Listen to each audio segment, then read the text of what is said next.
इस वजह से किया था भगवान शिव ने श्री कृष्ण के मित्र सुदामा का वध। मित्रों नमस्कार, स्वागत है आपका एसएस महावचन यूट्यूब चैनल में।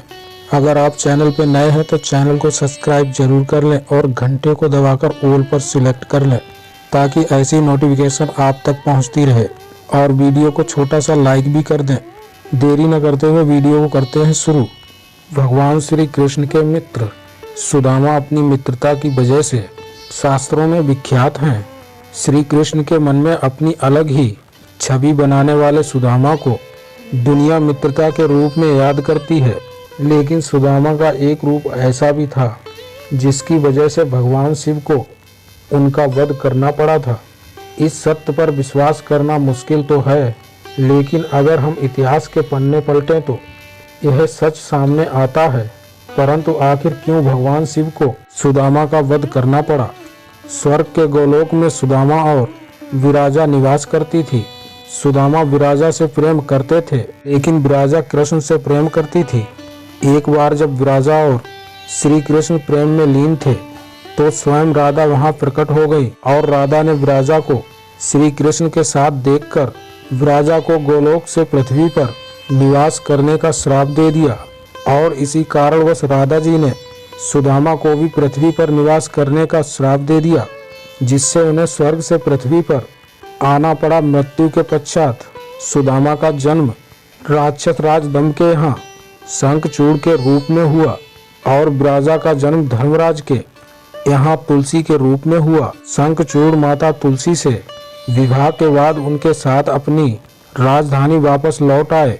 शंखचूड़ को भगवान ब्रह्मा द्वारा वरदान प्राप्त था कि जब तक तुलसी तुम पर भरोसा करेगी तब तक तुम्हें कोई जीत नहीं पाएगा। शंखचूड़ को रक्षा के लिए एक सुरक्षा कवच भी दिया गया था।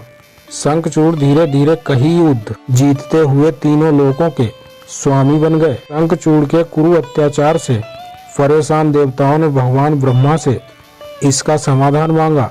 ब्रह्मा ने इस विषय पर भगवान विष्णु से सुझाव लिए जाने की बात पर देवतागण भगवान विष्णु के पास गए।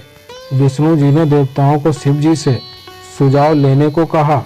देवताओं की परेशानी को समझते हुए शिव जी शंखचूड़ से युद्ध करने के लिए अपने पुत्रों कार्तिक व गणेश को इस युद्ध के लिए मैदान में उतारा। इसके बाद भद्रकाली ने भी अपनी विशाल सेना के साथ शंखचूड़ से युद्ध किया, लेकिन शंखचूड़ पर भगवान ब्रह्मा के वरदान के कारण वध कर पाना काफी मुश्किल हो गया था। और अंत में भगवान विष्णु युद्ध के मैदान शंखचूड़ के सामने प्रकट हुए और उनसे उनका कवच मांगा, जो उन्हें ब्रह्मा जी ने दिया था।